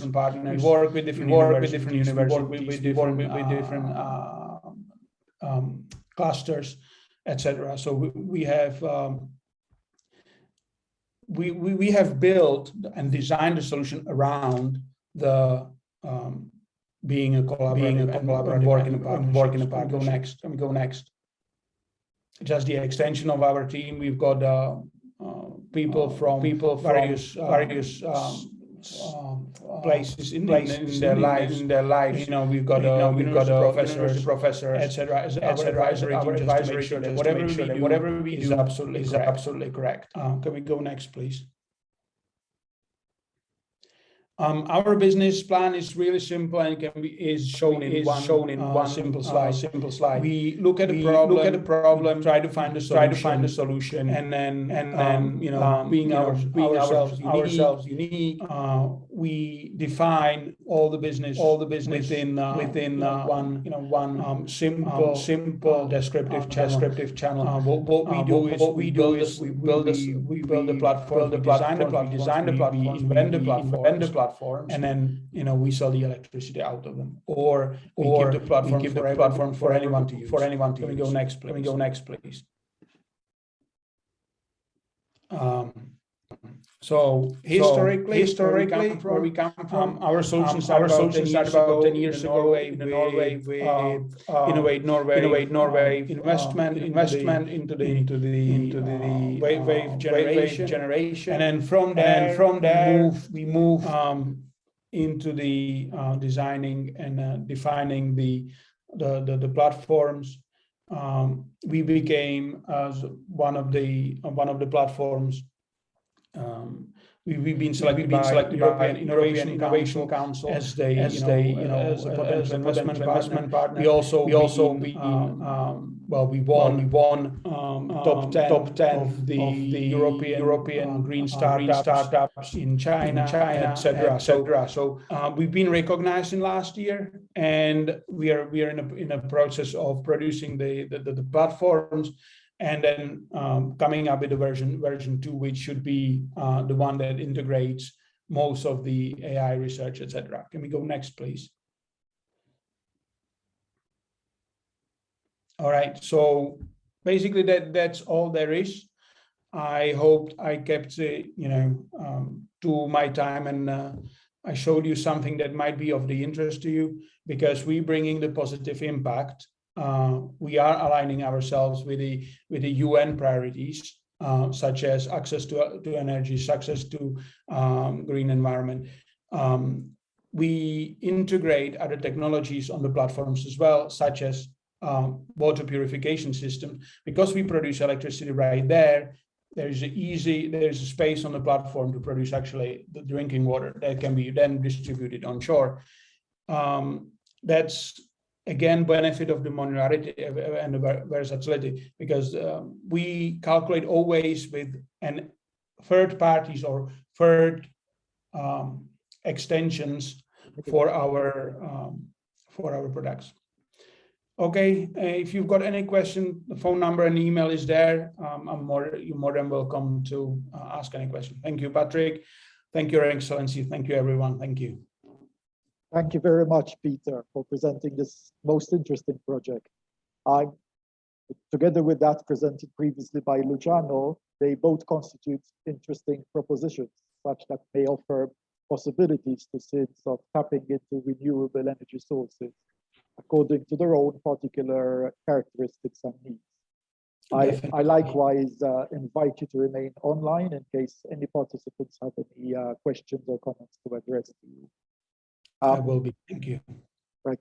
I wish to apologize for this recurrent problem we have of the echoes. Of course, as it is spanning from one participant to the other, it is not something from your end, but it seems to be something within the platform, the Zoom platform, which we're trying to address, but so far we haven't managed, as you obviously have noticed. But we'll try our best, maybe till the end, to get it right.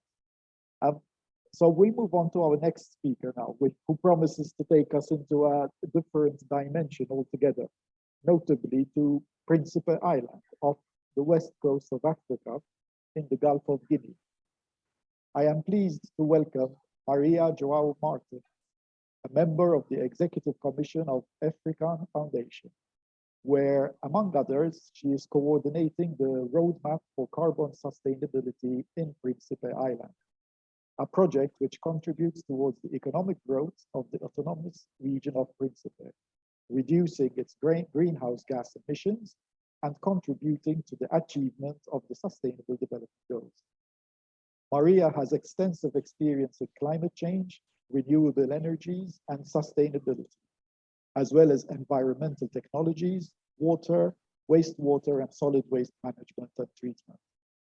Maria shall be highlighting the challenges faced, the solutions proposed, and the lessons learned from the African Foundation's experiences in Principe Island.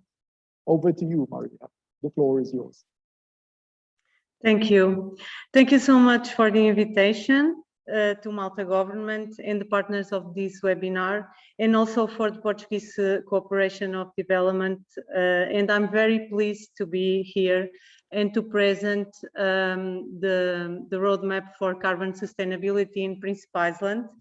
And let's see how can it match with this webinar theme, as carbon emissions are directly connected with the energy production and consumption. Next, please. You can change. Thank you. As already mentioned, giving a brief context, the world GHG emissions have been rising despite all the efforts of a lot of organizations like multilateral national policies, and they act in mitigation and adaptation measures. And in 2060, the world reached almost 50 gigatons of CO2 equivalent per year. Here you have some numbers. And with the Paris Agreement, that is expected to achieve the carbon neutrality. If not, we will see, but it's not a good scenario. SIDS almost reach 1% of the world emissions, but they didn't reach, but they are highly vulnerable to the impacts of the climate change. As we all know, facing already big problems like rise of the sea level, increase of floods, loss of biodiversity, and all this with high consequences for the communities and the agriculture, for instance. You can change. I'm going to talk a little bit about one of our major projects, the roadmap of carbon sustainability in Principe Island.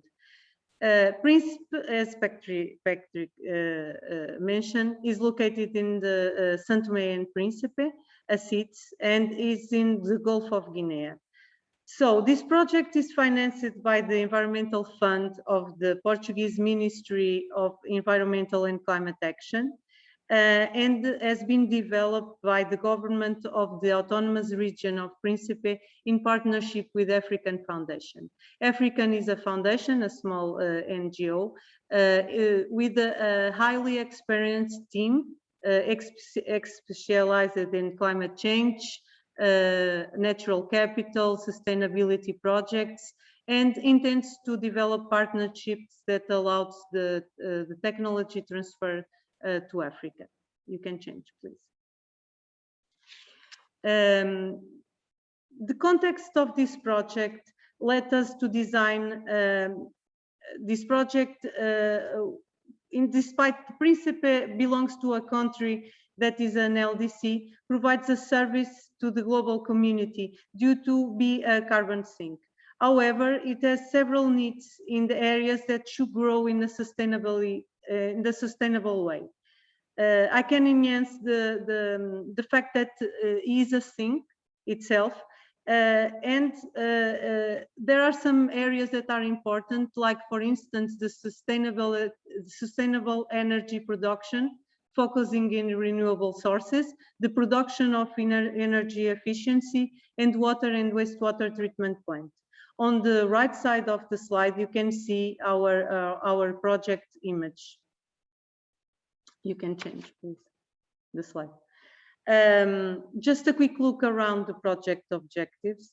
The overall objectives of the project are the economic growth, reducing the GHG emissions, the build of a tool to support the decision-making process, involving all the major stakeholders, and the contribution to achieve the Sustainable Development Goals. For this, we can work with the establish of the baseline, the engagement of the stakeholders, outlining the development scenarios, training, and of course, making Príncipe Iceland an example concerning other small island developing states. Next, please. Here you can find the team of the project and the 4 stages of the project. The first one was the field work, collecting data from primary, secondary, and tertiary economic sectors to establish the baseline that did not exist. The second one was to build the development scenarios. The third one was to work with the government and to make the public consultation and the final agreement to establish the roadmap. And the last one is the marketing and communication of a fact that is the Príncipe is a carbon sink. And of course, to search for the investment and financing for the identified projects. Another information is that the horizon year of this project is 2050. You can change, please. Here you find the methodology that we designed for this project that goes from the preparation and conduct of the surveys to the final participatory decision tool that is the roadmap itself. You can change the slide. Thank you. On this slide is the summary of the baseline results. In 2060, the carbon sequestration of Príncipe Iceland was 96 kilotons of CO2 equivalent, and the emissions were 31 kilotons of CO2 equivalent. The main sectors that contribute for these emissions were the residential, the fisheries, the transportations, and the settlements. You can change the slide. Thank you. Another important result is this energy diagram. On here, you can see the energy flows in the region and their final use. Here we see that wood is the major source of energy, and the production of charcoal also one of the major facts that contributes for the emission associated with consumptions. We also see that we have lots of losses. The residential, fisheries, and transportations are the sources also with more consumption. Thank you. In this chart is present the 2 development scenarios that were built. The business as usual and the mitigation scenario. In the business as usual scenario, the assumptions were made using the already established policies planned by the government for future implementations, with just 1 or 2 few actions concerning energy. And if so, Príncipe will stop being a carbon sink around 2041. If mitigation scenario occurs, Príncipe will continue to be a carbon sink in 2050. For that, mitigation measures that were proposed by the project must occur, and I will talk about them in the next slides. Can change, please. Here are some assumptions taking in business as usual scenario. I'm just highlight the ones related with the wastewater treatment and with the energy sector. Startup of a mini hydro plant, maintenance of current operation of a diesel plant, the continue of existence of illegal logging, and increase of a percentage of population with some type of sanitation. You can change, please. The mitigation measures involves 39 measures taken to public consultation and discussed with the main stakeholders. Here, the measures were proposed by the team, but of course adapt to the reality of Principe Island. In the next slides, these measures were related with energy, mobility, waste, wastewater, agriculture, settlement, forest and fishery. In the next slides, I will only focus on energy and water. If, of course, someone wants to know about the other ones, I'm available to explain about them. So you can change the slide, please. So here we have the measures about energy, implementing a 4.75 megawatts peak solar plant, energy distribution network improvement to reduce energy losses by 10%, solar hot water, photovoltaic solar houses, LED solar lamps and solar public light, doubling the use of grid electricity in place of other energy sources, decrease of operation of the thermal power plant to half of its capacity, replacement of old equipments with more efficient ones, and introduction of more efficient electric, wood and coal stoves. Next, please. Regarding wastewater, design of basic sanitation infrastructures, regulation of the industrial sector wastewater treatment, construction of a wastewater treatment plant, regulation of the tourism sector wastewater treatment. This is very important because at the moment is a very basic situation. This will make a big difference, not only in the emission part, but also in the social part of this sector. You can change, please.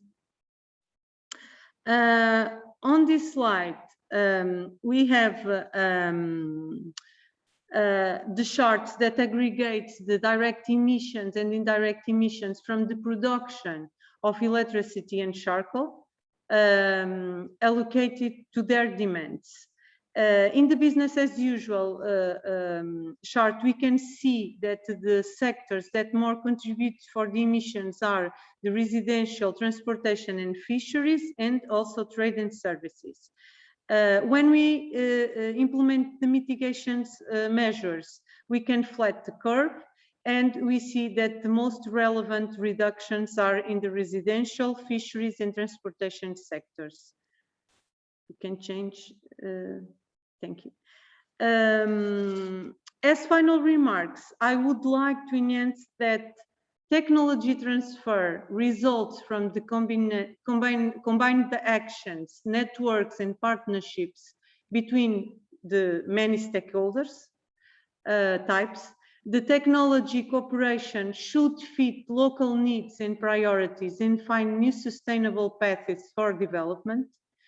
The energy sector is one of the most biggest drivers for decarbonization, and it's mandatory to have the local governments, community leaders, technical teams on board of projects to receive the competencies of the projects so they can continue to serve the purpose for which they were implemented. It's also very important to share these kind of projects. And I'm very pleased to invite you all for our side event that will occur on COP26. We were chosen by United Nations to be a side event in cooperation between São Tomé and Príncipe in Portugal. It will take place on the 10th of November. As we have not yet the link for this side event, but when it will be available, we will share in our social media, and maybe Patrick and Gabriela can also share with all the audience. And we are very pleased to be chosen to be a side event. Next, please. So thank you so much listen, and I will be available for any question that can be from my presentation. Thank you very much, Maria, and congratulations for being chosen for a side event at COP26. This is truly recognition of the validity of your work. Definitely. Yes, it is a teamwork. Yes, definitely. Okay, those of you who have participated in previous sessions of our webinar series will know that our final speaker is something of a permanent fixture in our panel discussions, also in view of his formidable insight in all things SIDS, and for his authoritative and recognized knowledge and expertise in the realities of SIDS. It gives me great pleasure to welcome to this discussion Riyad Medder, Senior Principal Advisor for SIDS of the United Nations Development Programme and Director at the UNDP Global Center on Technology, Innovation and Sustainable Development. Before giving Riyad the floor, we shall be watching a short video which introduces what the UNDP is doing in the field of renewable energy sources and water management.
Thank you, Patrick. Thank you, Patrick. Thank you, Gabriela. Thank you all for inviting UNDP to attend this important event. I'm very happy to be part of the panel, part of a certain numbers of friends here. I'll be starting presenting what UNDP is doing in the SIDS. What you have just seen in 2 minutes is a summary of our current activity in small island developing states as we have developed a SIDS offer that respond to the exact needs of the small island developing states in terms of responding to the SDGs and responding at the same time to the Samoa pathway. Next slide, please. The current portfolio of UNDP in small island developing states is around $1.5 billion, which is annually in investment. The last year annual investment was around $466 million.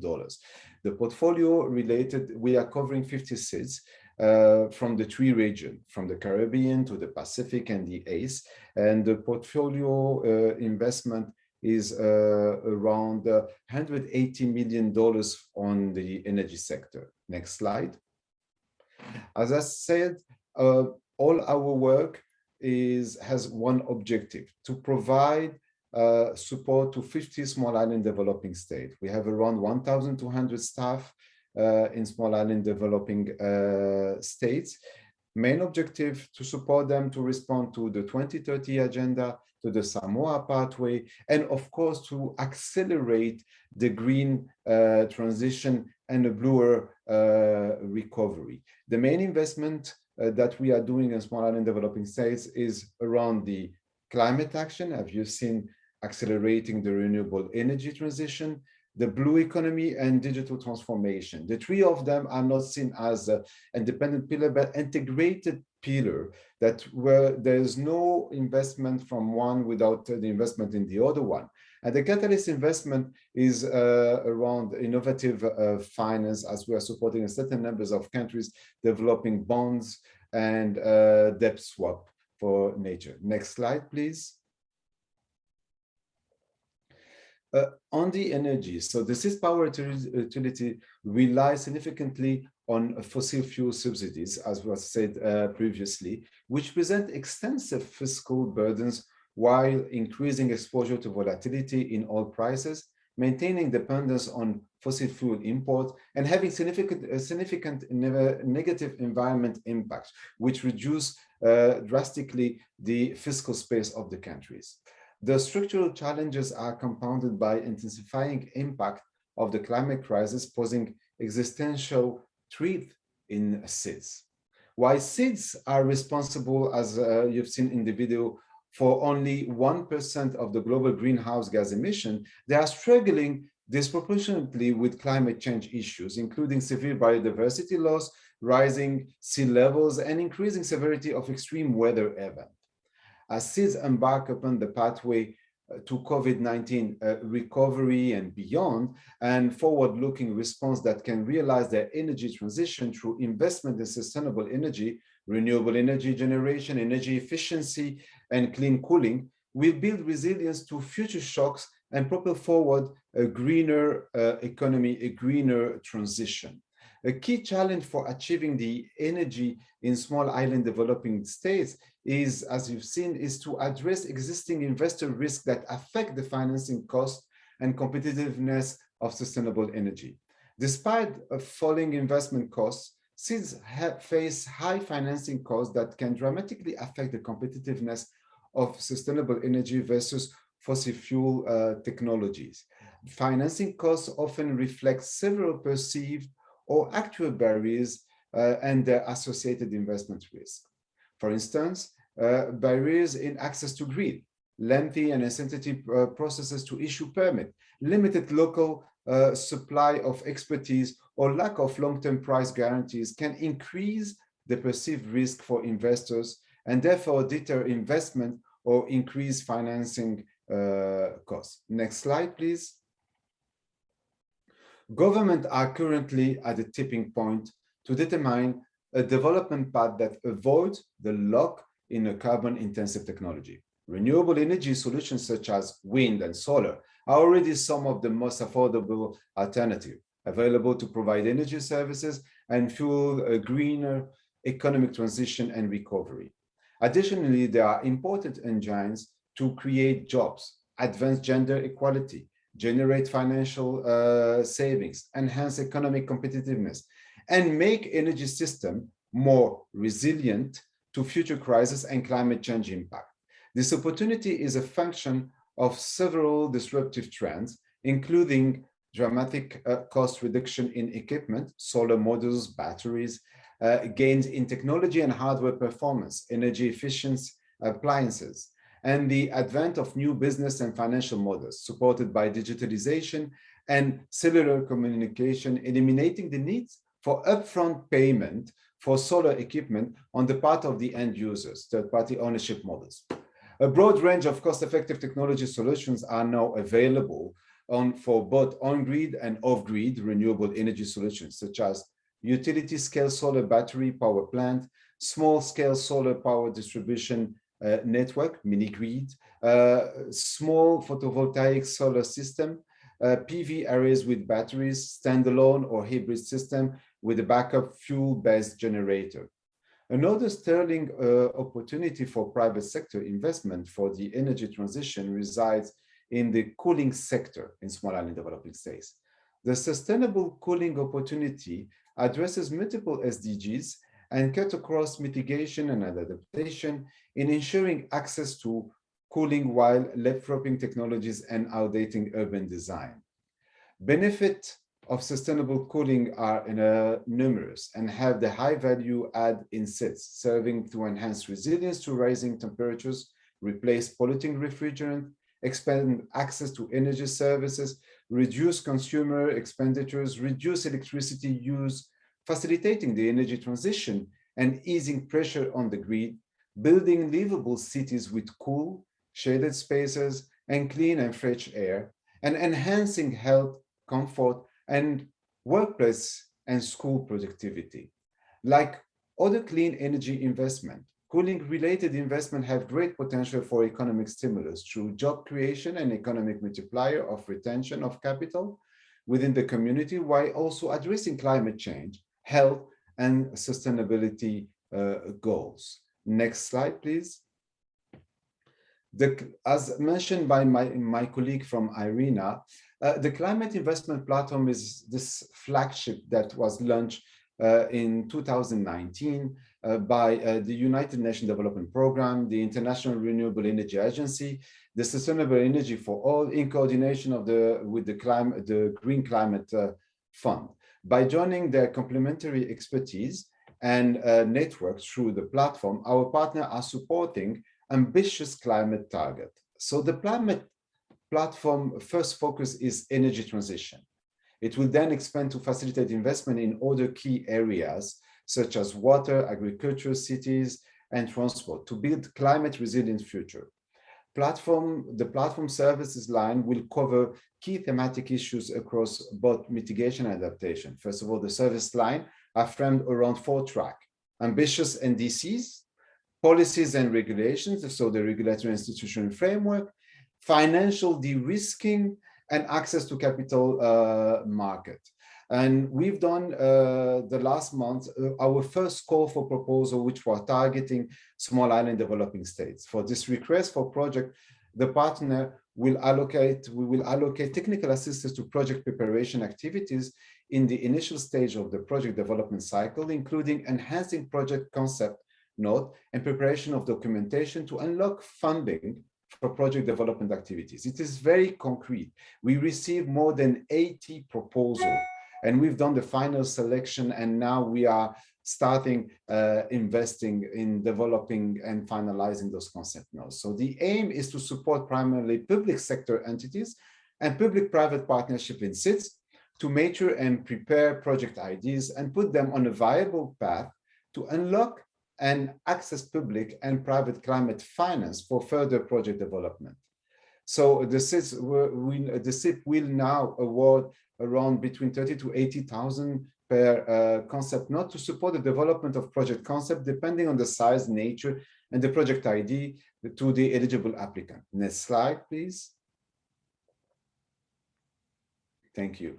So sustainable energy, as we've seen previously by my predecessor, plays a double role in underpinning both response and recovery from the crisis, the COVID-19 crisis. Having a stable, reliable, and affordable electricity supply improve the quality, accessibility, and reliability of health services, which are the first line of response to the global health crisis.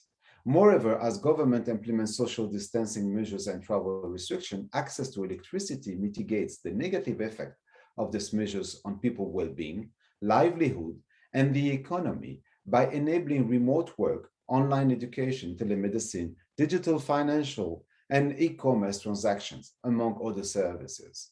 At the same time, investment in the transition toward low-carbon energy system offer great potential to bolster the economies in the aftermath of the global crisis, propelling countries on a green recovery and transition path. Gender gaps related to access to energy, finances, training, employment, and entrepreneurship need to be redressed. Policies that include both women and men in the development stage may help support more equitable access to electricity, grid or off-grid, and deliver more effective and sustainable outcome. Therefore, more effort is needed to involve women in the design and production of locally appropriate energy technologies. Infrastructure projects designed to promote cleaner, more efficient form of fossil fuel and renewable energy can offer new skills training and increase employment and entrepreneurship opportunities for women, as well as more equitable benefit sharing at the community level. Using a gender lens approach to gender access program is a good social policy and would enhance the effectiveness of energy policies. Incorporating gender perspective into energy project policy and planning is critical in ensuring the effectiveness not just of energy programs and policies, but all development activities that involve energy use. Thank you very much. Thank you very much, Riyad. As usual, a most informative and instructive presentation. Now, before taking some questions from the participants, I wonder, maybe having gone through the whole spectrum of panelists, speakers, maybe any one of you would have any additional comment or reflection to make, also in perspective of what your fellow panelist has presented. If there's any one of you who would like to say something additional, if not, we'll move on to the questions that we have taken from the chat. Yes, Luciano, I believe you have comments. No, I was just going to say that, first of all, it all ties on very nicely. Manuel, for example, mentioned the amount of energy needed for desalination. And I think the answer really is in the oceans. And I think that's the message from today's session.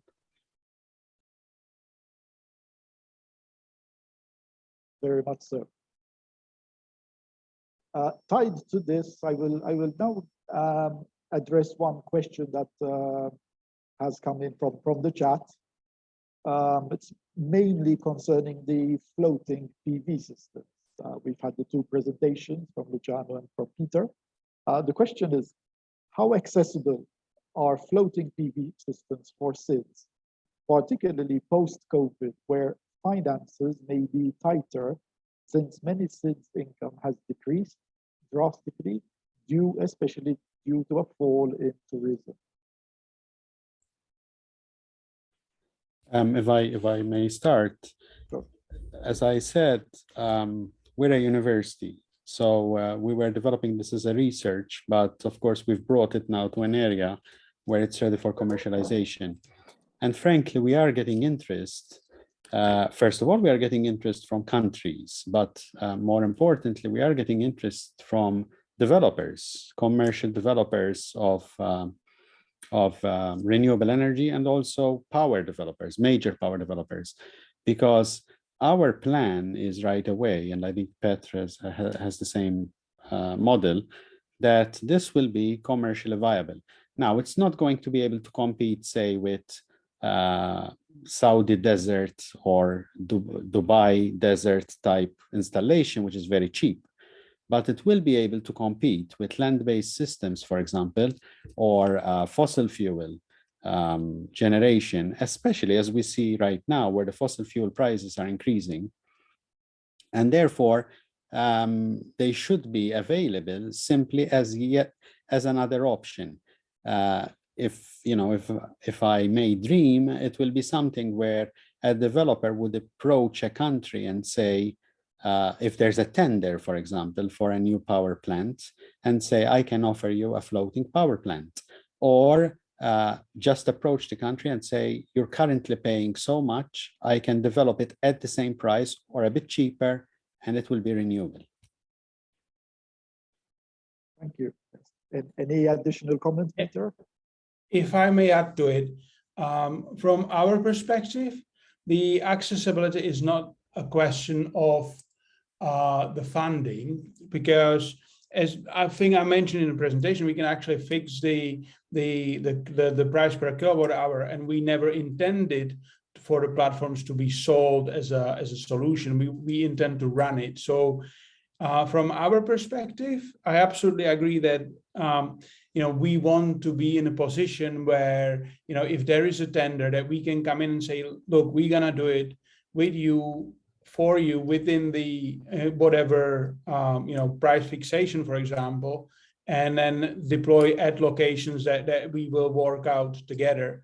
Provided that obviously we secure the build funding through either government guaranteed loans, etc. But with limited cost to the actual country. It's our business model is around being a utility provider, not the the technology reseller, if you will.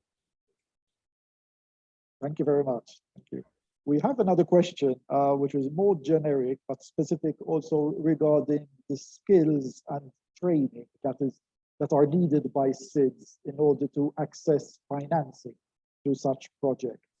I don't know if anyone has any comments to make, as the question regards what are the perceived biggest hurdles that SIDS may face in acquiring the skills and training they need to access financing for either renewable energies or water management. Maybe Riyadh could maybe shed some light here, possibly. Part of our activities in small island developing states is building, of course, which is our main area, building the capacity, the local capacities, because for us it's not the interest to have the development partner to lead things. The development partner are supporting the countries, and then for them developing a certain number of solutions with the countries in order for them to lead their own development. Part of those capacities are technical capacities for using new technologies related to energy, such as in our program on mini grid for Africa, which is covering the 6 SIDS countries, but also on the finance part and access to a certain numbers of innovative finance tools. We are supporting, as I mentioned from the beginning, one of the key elements, even if you have a big SIDS offer, one of the key elements and remain is the access to finance. How do you finance all that? What kind of new instrument exists in terms of debt swap, in terms of issuing new bonds? What kind of bond? Green bond, blue bond.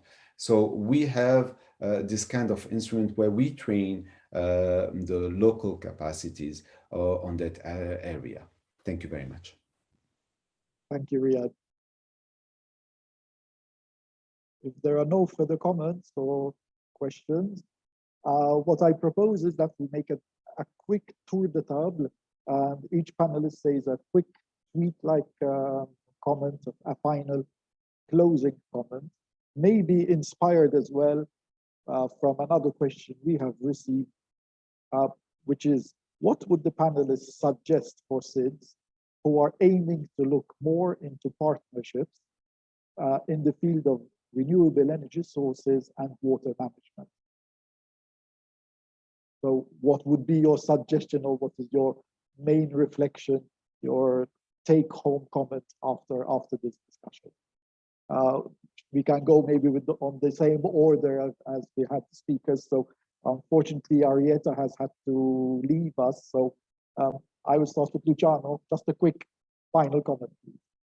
So first of all, I'm positive in the sense that technology is getting cheaper, including storage technology. Desalination, as Manuel pointed out, is also getting cheaper and very, very efficient. So the future is bright. In terms of what suggestion I would give islands, in general, make the process simple. So remove as many barriers as possible, and wherever possible, make it a one-stop shop for the people coming in, because it's a win-win situation.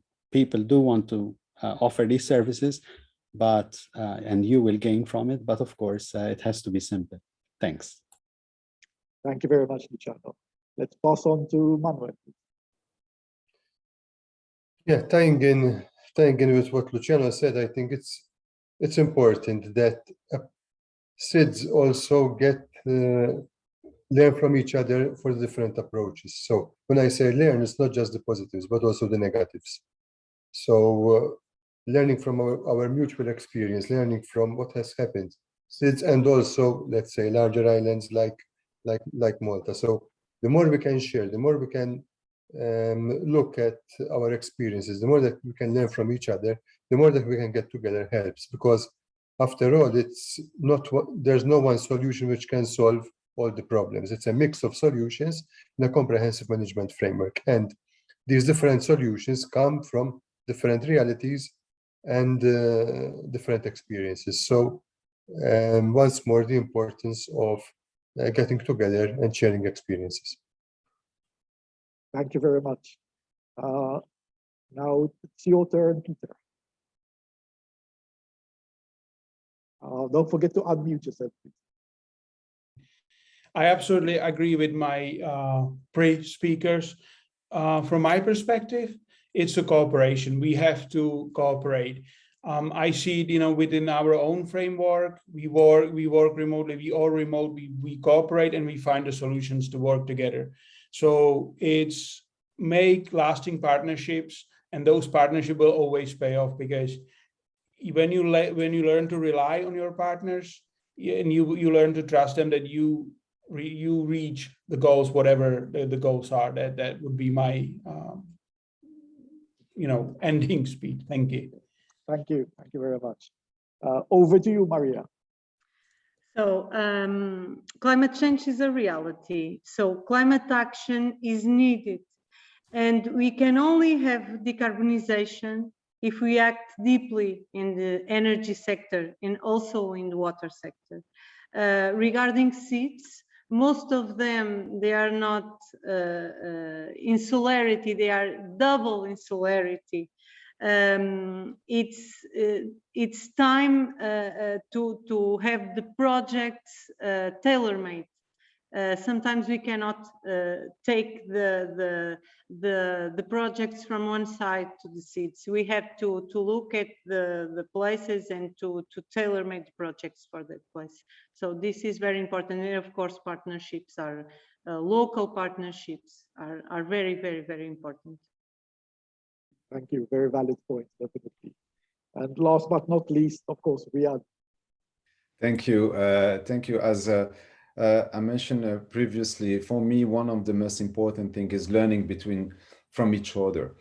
One of the things in the Samoa pathway, we talk about the SIDS cooperation, how we exchange experiences, how Seychelles was able to develop the first floating farms and funded for a blue bond, to another countries, from going to the Caribbean.